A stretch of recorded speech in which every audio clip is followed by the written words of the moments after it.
There we go. The volume, the audio is a little better, I guess. Can you tell me if I'm being heard there? I think I'm being heard there.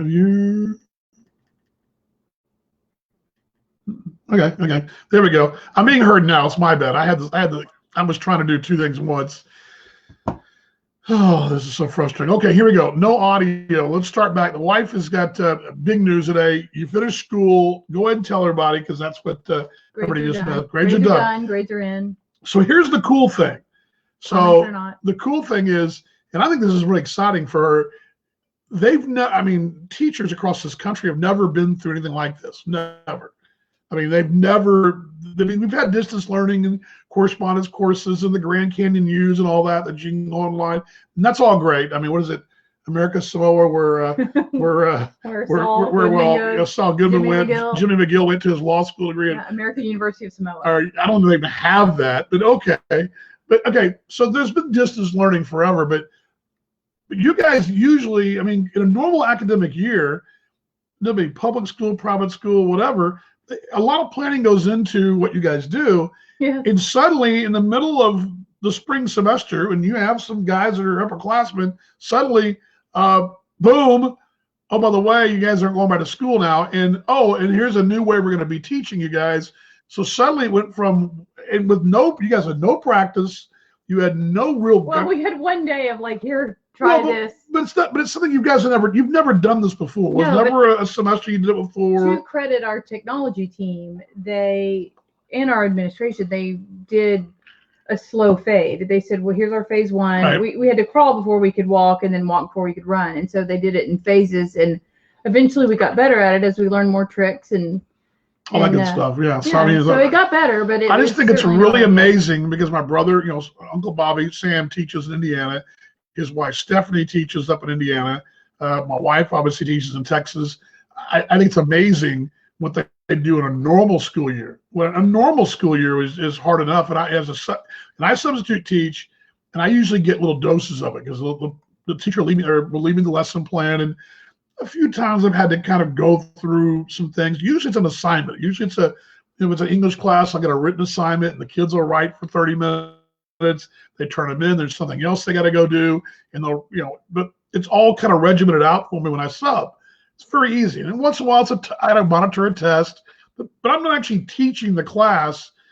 Maybe showing a video. So but I see what they do, and I hear these kids. Oh, we got this due tomorrow, and I hear her. We have stuff to do as much as the kids do. But I just think it's an amazing thing what you guys do, and to all of a sudden in the middle of it all, boom, you guys change everything you've done went totally different, and to survive that, I'm very proud of you, man. Thanks. Very proud. Very proud. So she's gonna go get us. You done? You're gonna go. She want to get us barbecue today. It's a rainy day here in the DFW. It just stopped now, and the patio is a washout. We actually got our morning walk in. Gosh, literally 15 minutes before it started raining. It stopped raining. Went out there, and we had a little window. We're out there, and then the skies parted for a moment. We sat back down after we got in, and 30 minutes after our walk began, and boom, we got the skies open up all afternoon. But I'm going to pull this back in so I can hear Mom when I put her on. So give me just a moment, guys. Sorry about the audio there. I was just telling her in the open how much I love this software. This software really is cool. Only problem is there's two different ones I use. And the OBS software, which I use a lot for my T-Bone shows, has a lot of bells and whistles. It's kind of like flying in modern aviation terms, a brand new 787, the brand new, and then this one is a nice machine, but some of the dials and some of the controls are a little bit more like a 727. The technology is great, because what this thing can do is phenomenal.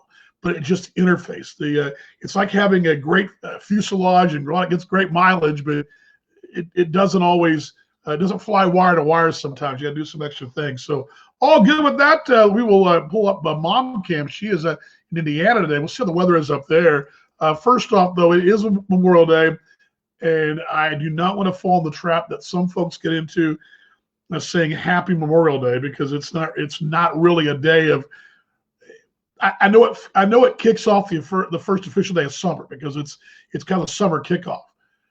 I get that. But the reality of it is this holiday is for memorializing those who lost their lives fighting for our country. And it's, it's more, I don't want to sit there and say it's not a chance to relax.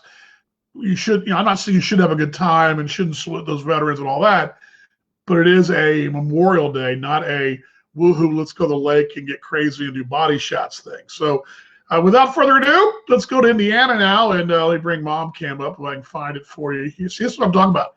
It's a great program, but the interface for me controlling it, there we go, is kind of a little bit, it's great, but I'm not used to controlling a mouse for my broadcast. Does that make sense? As Mom joins me. Mom, can you hear me? Over.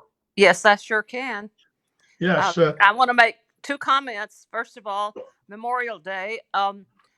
I watched, and thank goodness I subscribed to Breitbart or whatever, and I don't usually have my TV on, and I watched, Trump and the service there at the Tomb of the Unknown Soldier. It's just, that's all inspiring. But you know what gets me? Why are we making everything, including the coronavirus, a political issue?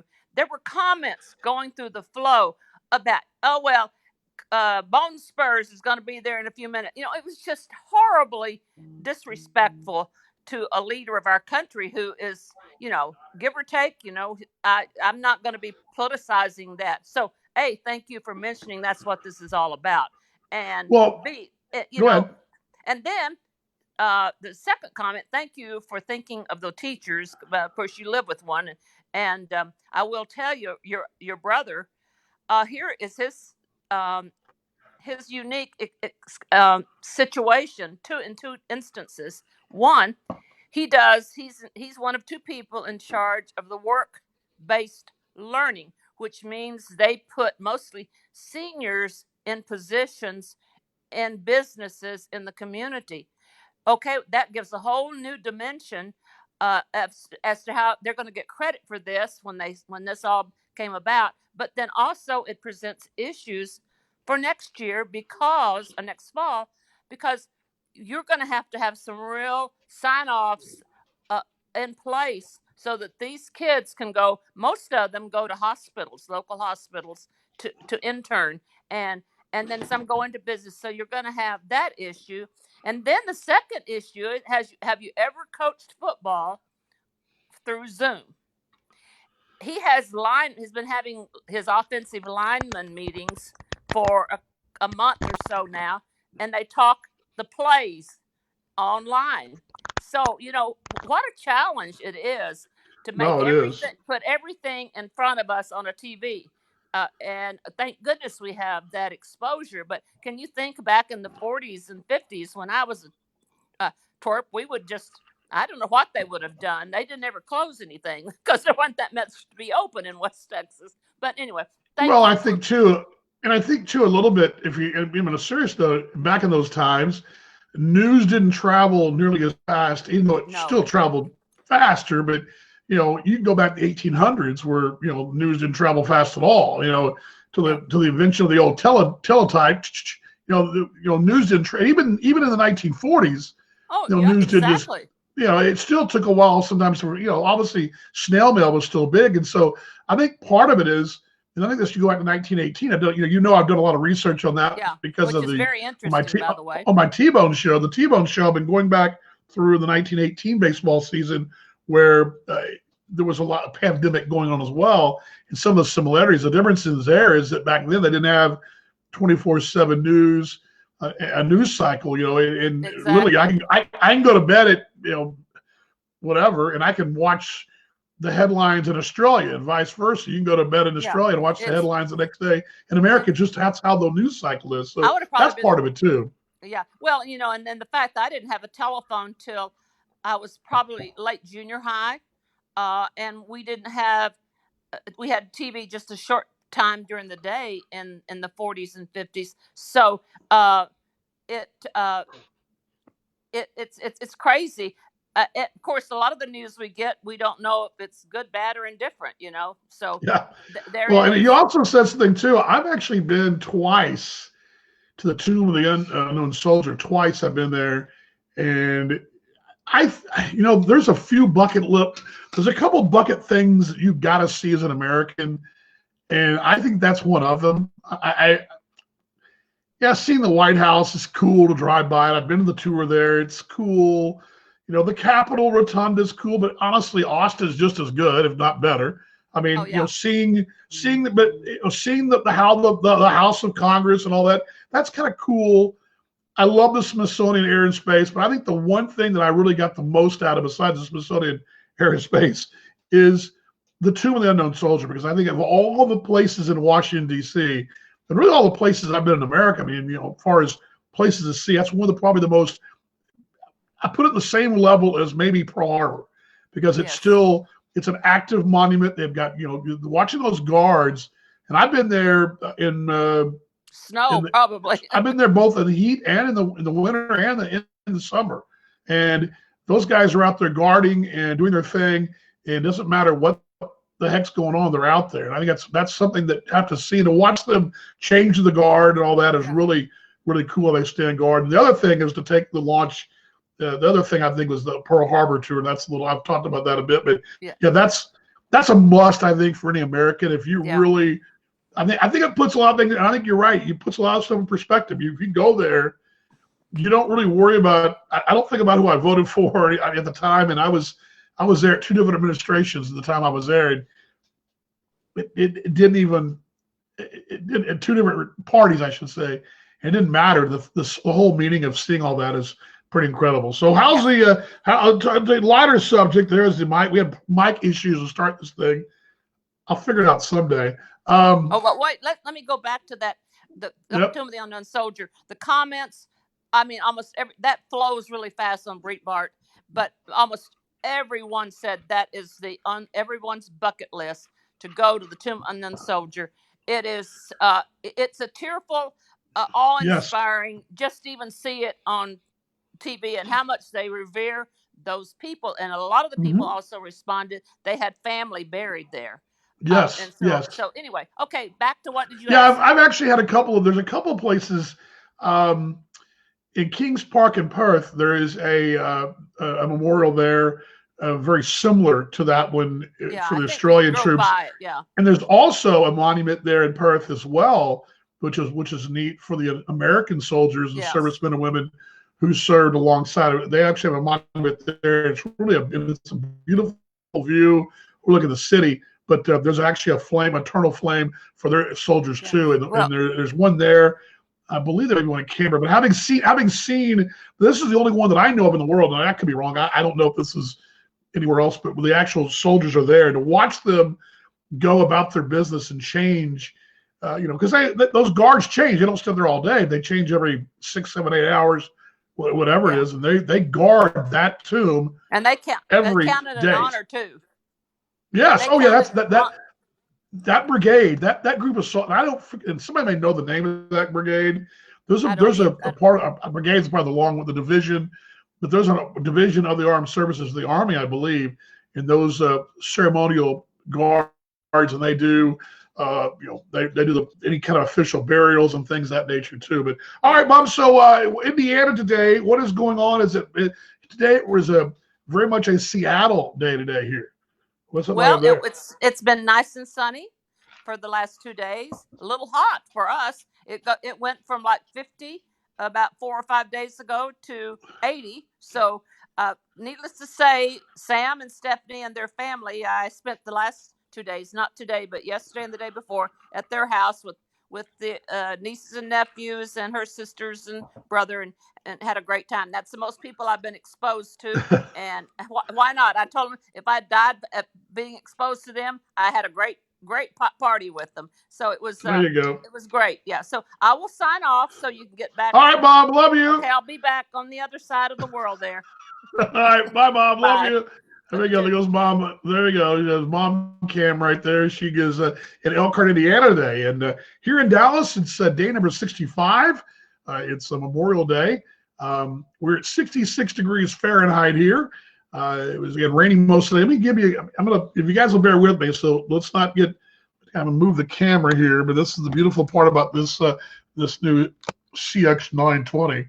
and give you a turn and give you, the rain has stopped, but that usually right out beyond that double door, see that umbrella that's down, that's where I usually sit and shoot my show in the afternoons usually. But it's been raining, you got plenty of water out there, and it's finally stopped. But most of the afternoon here, I'm gonna put this back toward me. There we go. It's been just crappy. It just now stopped raining, but I'm shooting this in what is it's our kitchen table. It's not our kitchen. It's really my wife's library. It's kind of cool. My wife comes from a family of really phenomenal decorative minds. Her sister Holly, my sister-in-law up in Denver, has her own blog, and it's like a decorative home furnishings blog of some sort. I think that's the best way to put it. And she's got a real eye for it. My mother-in-law, along with my father-in-law, but my mother-in-law is the visual. Which is amazing because the woman is actually legally blind, is an interior decorator, and they have been doing that for a number of years. And she and my father-in-law are actually today doing a project in, I believe, in Uptown, I believe today. But they do all kinds. But anyway, the thing is, my wife gets it naturally. I mean, there's things she thinks of that I don't think of. For example, I even show you. Let me show you one thing here. Look back at that door. Can you guys see that? It doesn't really focus, but look at the door handles. The door handle and the door lock. I mean, that's my wife's fine work. See, I'm the kind of guy that's a cool door, right? Yeah, throw me a handle on there and a lock. But she actually, when we bought this place, she actually had this place basically gutted. And we did the kitchen. You guys will see the backsplash in the kitchen. That was her work. All the fixtures, as far as the door handles, all match. Now, to me, I'm a guy, and I'm sort of a home guy, but I don't really know that stuff. It's not really my thing. But she knows that, and she knows them. And that's when we got our new back door a couple weeks ago, and our other door. She had me come down and double check with the guys putting it in that it was the right door handles, because the handles had to match. And I don't think about things like that because I don't have that same decorative mind. I don't have that. It's funny. I can look at outfield wall sign at the baseball park, and I can tell you a good outfield wall sign. That sounds ridiculous, right? I can tell you a really good billboard at a ballpark, but I can't tell you what a good handle is in a house. My wife is really great at that. Well, anyway, I'm in this. This is actually our kitchen table, quote unquote dining room table, let's call it. But what's really cool about it, it's actually a library, and I've actually seen this in some restaurants around the world. We actually have kind of those closed, cornered parts of your restaurant, and they've got the bookshelf. This is actually really cool. I'm actually all of her book collection here, and also give it to you right there. There we go. It moves around the corner of the wall there, and you can see her collection. This is where we do eat our meals, and we're not our living room. We eat a lot there because we eat for the TV a lot. But let me pull this down just a tad here, folks. But really cool. I love this library right here. So let's see here. Did I see where Mahomes funded 15 scholarships for offspring of deceased Navy SEALs? I did not see that. I did see him speak at graduation commencement for Texas Tech over the weekend virtually. But I'll give you a quick story, guys. And by the way, if you want to join me, you can. I'll let it hear from you guys. There's your connection to get to with me. Let me bring this down, and you can join me, and we'd love to chat a bit to get this virtual happy hour. It's continuing, day 65, despite the fact Texas is opening, and it's 50% now in restaurants, although, and I'll get to that in a moment, how things are out there.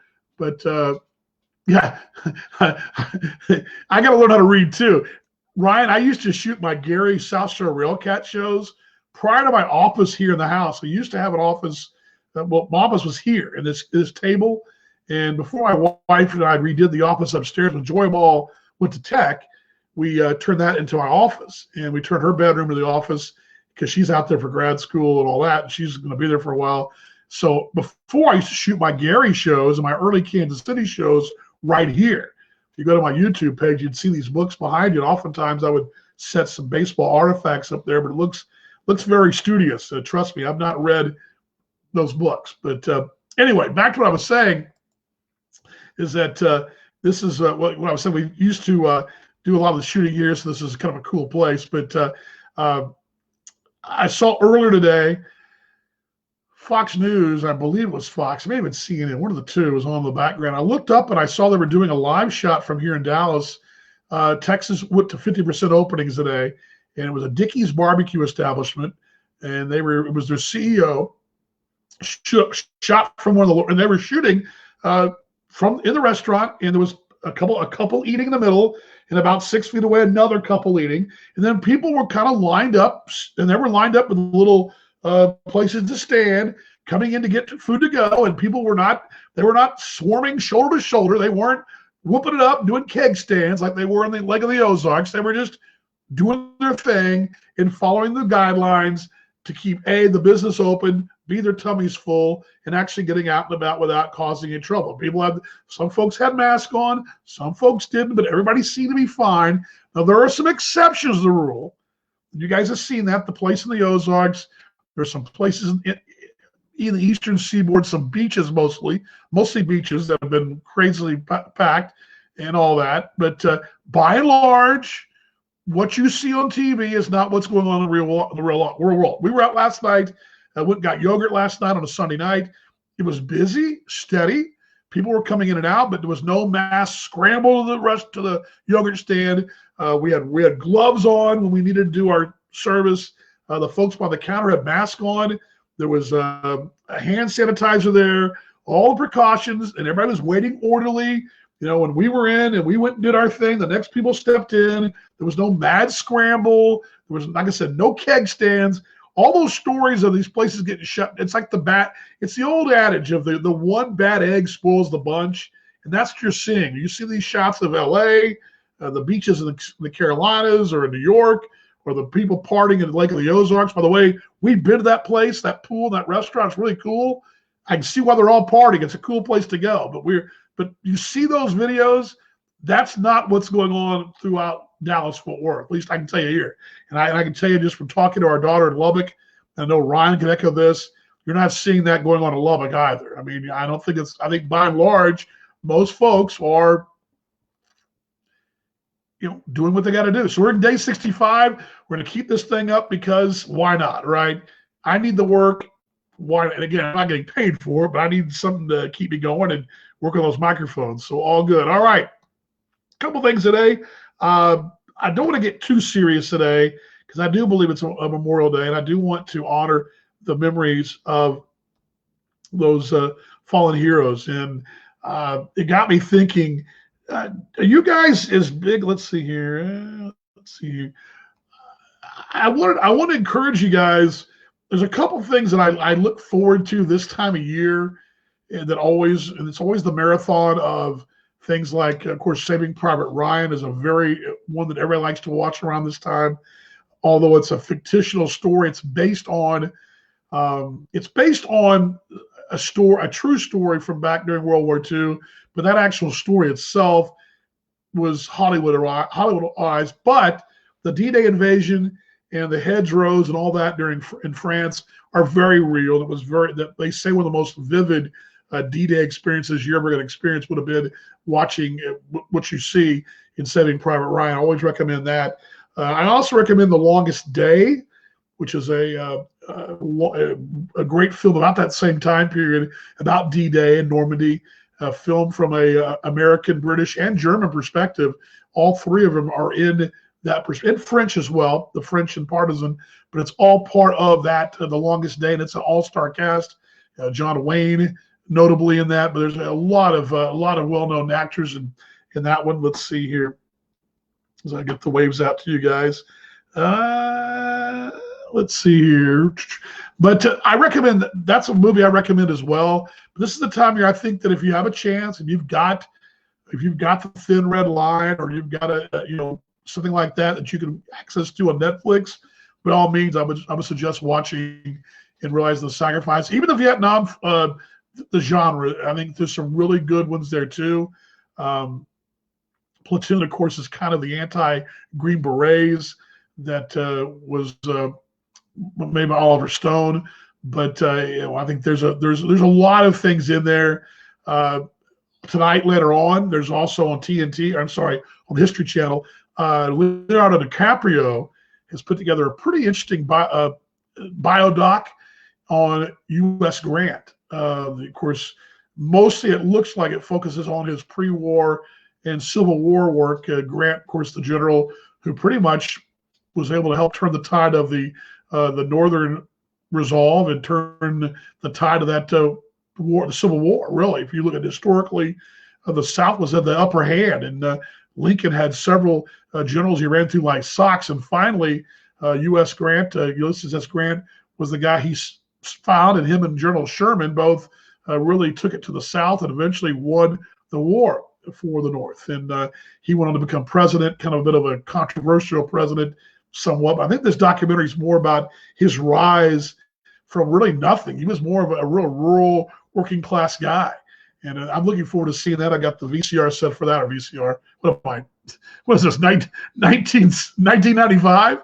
But some suggestions for your viewing pleasure. Obviously, Saving Private Ryan, always a good one. Band of Brothers, another really good, if you got time to watch multiple episodes, the Band of Brothers series that was, I believe that would have been, 2006 or so, somewhere there. And it chronicles the paratroopers from World War II, but a great one. Also, Bridge Too Far.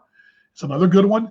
That was mostly a British American flick, but around that same time, about around the road to RM and the Operation Market Garden, which would have been during World War II. The World War I, if you did see the 1917, which was, we saw that during Christmas, a great flick as well. Just throwing some things out there. I think this is that time that I always pause down myself to watch those pictures around that memorialize, not so much memorial, but tell the story, because a lot of men lose their lives and women lose their lives during these stories, and I think it's important to, for historical purposes, for us to make sure we're staying on top of that. All right, let me play catch up here. Let's see here. The wife says, "Got used to grabbing a mask to go to places so odd, can breathe in them." Yeah, we still have our mask in the car, and I think we're still going to wear them here and there. But last night at the yogurt shop, we did not. We didn't. There was a couple in there with them, and it didn't freak me out. And that's the thing. I think we're getting past the whole, he's wearing a mask, he's not wearing a mask, they're wearing a mask. What do they do? I think we're getting past that. No, we went to Target 2 weeks ago. Everybody's in a mask, and we were all double checking who's got a couple who did have a mask on. We're all, I don't have a mask. I think we're getting past that. It's to each their own. You do you, so to speak. I'm not saying that's the right thing, but you do you. Hi, Jessica. This is my oldest son. Hello, Jessica. Ryan, looking for the Grant doc. That's the thing. What I didn't like about the review I read, Ryan, I'll tell you this. It was the review. The first line of the first review I read was Leonardo DiCaprio gives the bird to the Confederacy, which I read the article, and that was nothing. And nowhere in the article did it say that, but that was the headline. So I think some folks are trying to rewrite that, and it talked about a little bit about that kind of the storyline historically. You know, a lot of folks like to accuse Southerners of trying to pigeonhole history, and I think that's not fair. I think a lot of us know. I can tell you exactly what the war was about, and I don't have to. It takes no rocket scientist to tell you. I'm not trying to. Obviously, it was about slavery. We know that, but the fact that they kind of in the reviews all say that to you, I don't think that's what it's all about. Now, I do agree with you too that I don't know how much of the story they're going to tell about his presidency. It didn't really seem clear on that, but yes, I'm interested to see how much of that becomes, because there's a segment of society, and it's not right. There's a segment of historians, not such historians, of people who kind of gloss over what the war was really about, and I'm not that guy. I studied Southern history. I can know it backwards and forwards. I know what the war was about, and it was in the U.S. And I think they probably glorify Grant a little bit more in certain areas than others, but it's what historians do, right? But yes, I hope they get it right. And they're trying. Those things, I'm interested to see how it turns out. Let's see. Dunkirk was good. Yes, Dunkirk, very good. That's from a British point of view. during World War II, but always a good one as well. There's a really good one. I don't know if you guys have seen this. There's two of them. One is the Charge of the Light Brigade is one, and then there's also one from an Australian point of view called Gillipie, and it's actually has, gosh, it was probably came out in early like 1990, maybe 88, somewhere in there, and it's about the Australians' conflict during World War I in Turkey in the Gallipoli campaign, where they lost thousands trying to hold up a little strip of land there. And it's World War I. Mel Gibson actually is in it.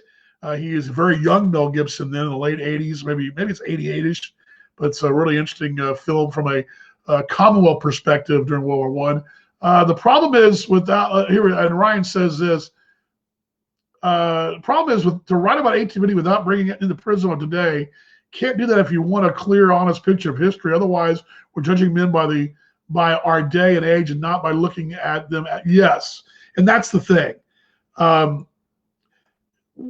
I totally agree with you. That I guess you put it better than I could put it. I was kind of tiptoeing around it, Ryan, a little bit, sort of, but you put it perfectly. And as a guy who I took history classes as a double major, I really spent a lot of time in the South and in World War II. But I'm right there with you. I mean, you got to really take it from that prism, or you got to take it from that angle. It's one of those deals where you can't do that. It's writing about 1850 without bringing in today. Is the conundrum, right? I kind of, history's history, right? I love the Roman history, and they by no means. I mean, the Romans, as a Christian, they persecuted the heck out of the Christians, but I still love Roman history, and I kind of take that part of it with a grain of salt, because so much of our government and way we live our lives came from the Roman times and the Greeks. But as a Christian who loves Jesus, I kind of try to.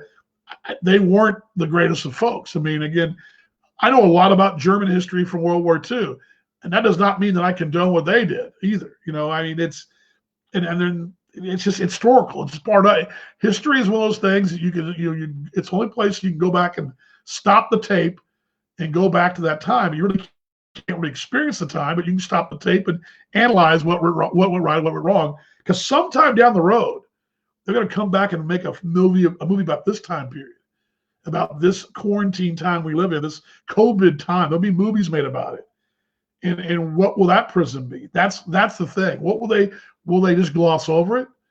I found that the 9/11 story seemed to, over the last few years, become more and more less about, it became more and more less about the actual, how do I put it, the whole reason, who did it. We got away from who did it, who done it, into more conspiracies and more, blame game and who was to blame. No, we were attacked by a certain group of people. I think we kind of forget about that. Again, those prisms change with time, and you really can't, I agree with you, Ryan, you can't study history through a prism of today and tomorrow. You almost got to separate that and wash your hands of it. Great stuff. Yeah, Gillipie was great. 81 of them. Yeah, you know what? It is that old. But that's a really big story in Australian history and in New Zealand history. Anzac, as I talked about a few weeks ago, the Australian-New Zealand forces, when the Commonwealth, when the King and the Queen wanted to do some fighting in the vast realm of the British Empire, they conscripted, obviously, citizens of their Commonwealth. India had a huge swath of army that they used in World War I and World War II. And then the Australians and New Zealanders were another pool of bodies they used as well. They're called the Anzacs, and it's all Anzac memorials in Australia. Remembrance Day and Anzac Day are all big parts of Australia. And Gillipie is a huge, huge story in Australia. I believe it's the largest campaign Australia has undertaken basically alone, with New Zealand alone. They've been involved. They were not alone, but it was their own campaign. They've were with us in Vietnam. And actually, every campaign the U.S. has fought since World War I, anything we've done as a country, armed forces wise, Australia's done with us. Any major campaign, actually, I don't think they went to Grenada with us, but you get the point. Anyway, hey, there is, speaking of Lubbock, Joy Ball's in Lubbock. Busy day today? Or are you off today, kiddo? Sport our tech ring right there, too. Let's see. Hey, kiddo, as Mama says hello. Yes, Joy graduated from tech. She's very fortunate. We didn't think about this at the time, but Texas Tech, obviously, like most universities, has spring and fall commencement. And spring was this weekend. And all that was online. There was no walking across in front of the big arena and all that, which I didn't do it. But then again, it's some kids do it. And a lot of kids do it.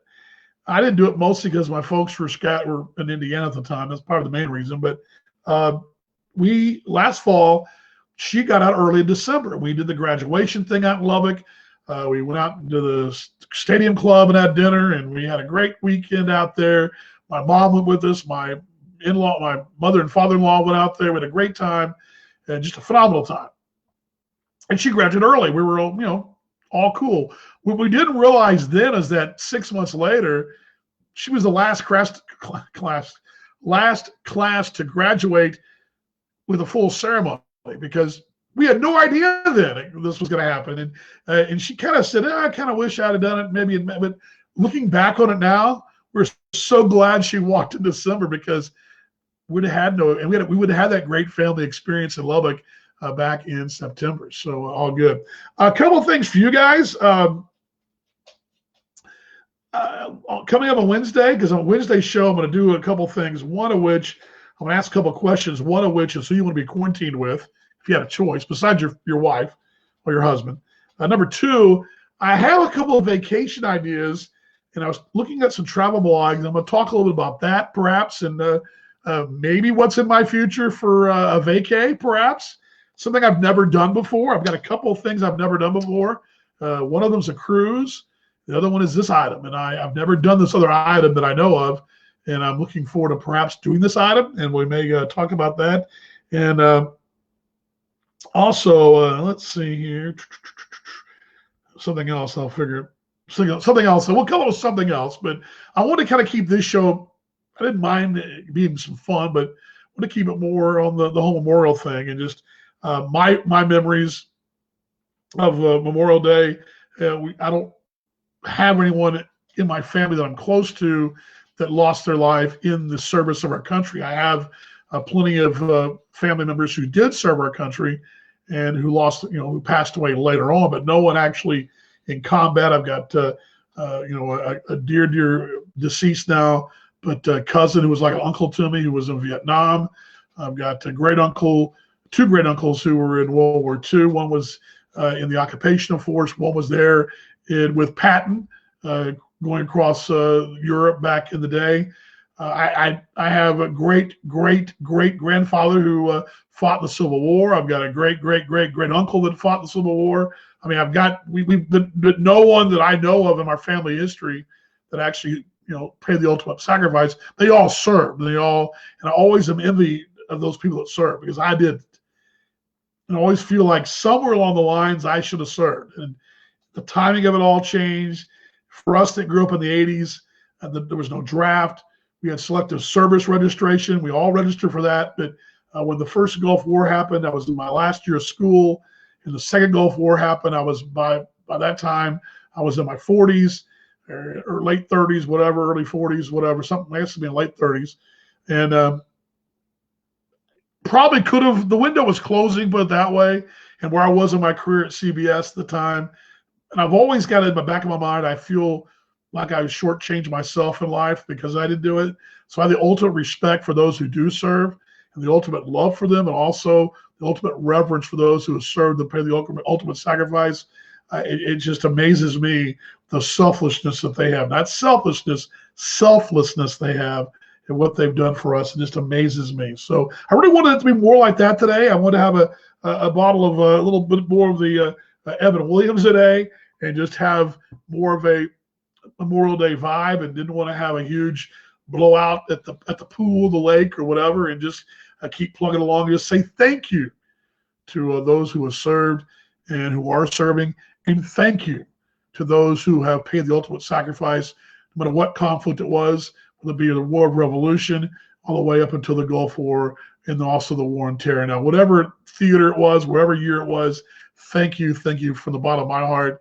And I look forward to one day upstairs with the big man upstairs, hugging you personally and saying thank you for what you guys have done. So that really is what I want to do today with this virtual happy hour, is more just say thank you and honor those and give you a couple of ideas how to spend. So tonight we'll probably get a little Better Call Saul, wrap that up, and I'll probably watch a little bit of maybe The Longest Day tonight. That might be a good one, or we might re-rack one of my old favorites as well, maybe some of the old Band of Brothers series as well here when the wife gets back. We'll do it. So that's the short show today. Let's see here. Mom says yes. Yeah, my grandmother Golden was very upset, and that's what the word essential and essential became. I don't think people realize what that means. We use that word essential now. It's who's essential, who's not essential. I keep telling you, my job, what I do as a play-by-play broadcaster, is not earth-shattering. It's not essential. It doesn't keep the government going. It doesn't provide a cure for cancer. But it's essential to my household. There are people out there who love my entertainment, who love what I do, and it helps their day become better. And I appreciate that. But it's not essential to the grand scheme of the world. When you get right down to it, all of our existence is in the grand scheme is not essential. When you get right down to it, in our Maker's eyes, it's all in His eyes, right? It's not. But so we can sit there and argue who's essential and not essential. That whole thing grates me. But during a time of war, different story. Back in the 1940s, my grandfather Golden was deemed essential. I mean, they needed farmers and ranchers to clothe the troops and feed the troops, and it drove him nuts because his brothers-in-law were actually going to serve, and he didn't because he was considered essential. And that's where that whole essential and not essential came from. And I always think of that, my grandfather, because how much he wanted to. And I remember going to Pearl Harbor with him in the 80s. I've been there a couple of times, and the first time I went with him to see the misty-eyed he got. If you've ever been to the Arizona Memorial, you know what I'm talking about. There's still oil coming up from the old battleship hull, the Arizona Memorial there, built over there in Pearl Harbor. You can see the oil coming up where those men are entombed from Pearl Harbor in that attack in December 7th. And they're still there. Several ships like that, but that's one of them in the memorials. And I remember my grandfather, his serious, solemn look and the misty-eyed he got, who didn't serve, but it's how important that those people were to him. So I've always respected him from that aspect too, because it meant a lot to him. As a dog, the dog respects me. He's all fine. You okay, buddy? He's all good too. Again, shorter show today, but glad you guys joined me as I had a little bit of a Memorial Day kind of, I don't want to say rant, but Memorial Day thoughts again. But hug someone you love, hug everybody, and show lots of love. Again, these are difficult times. Strange times we live in. Everybody's affected differently. Let's keep on going forward. Let's keep doing the best we can do. Wednesday show, have some fun. Hoping the sun will be out. We'll have the patio as well, and we'll get back to more of a normal routine. But we're going to keep this thing going. We're day 65, at least 67 then, and we'll just keep plugging away and having our virtual chats and just staying together and just trying to keep us all pseudo upright. Again, maybe when we take this thing on the road, even for some vacay, we may do that. Who knows what we'll do? But all good, you guys. Join me here, and let's see. It's wind it up. It's barbecue time coming from the lovely WD-40 there. But love you guys. Have a great rest of your day. We will kind of close things out here. Let's go ahead and put the signs up, because you got the open sign up. Well, I got to bring this down here. For the open sign means it's time to put the closed sign up. And there we go. Closed sign, open sign. And let's pull the open sign down, closed sign down. Oh, by the way, yes, this too, you can follow me on my channels. Let it have you. There's my Twitter handle, Dan Vaughn Jr. Dan Vaughn, these shows are archived on my YouTube channel. And then Dan Vaughn Jr. is Instagram as well. Of course, you're watching on Facebook, so you know where to find me here. But that's love to have you on Twitter as well, and some interaction and things like that. So love to have you as we shut this thing down for a Monday. Again, Memorial Day. Thank you from the bottom of my heart for those who have served and who did serve and pay the ultimate sacrifice. And much love to all you guys, as we will also bring in the closing credits, right? It's the closing credits here. We'll close things out for a Monday Memorial Day. Have a great rest of your Monday, and we'll see you guys on Wednesday right here on the virtual happy hour here on Facebook and Facebook Live. Love everybody. See y'all.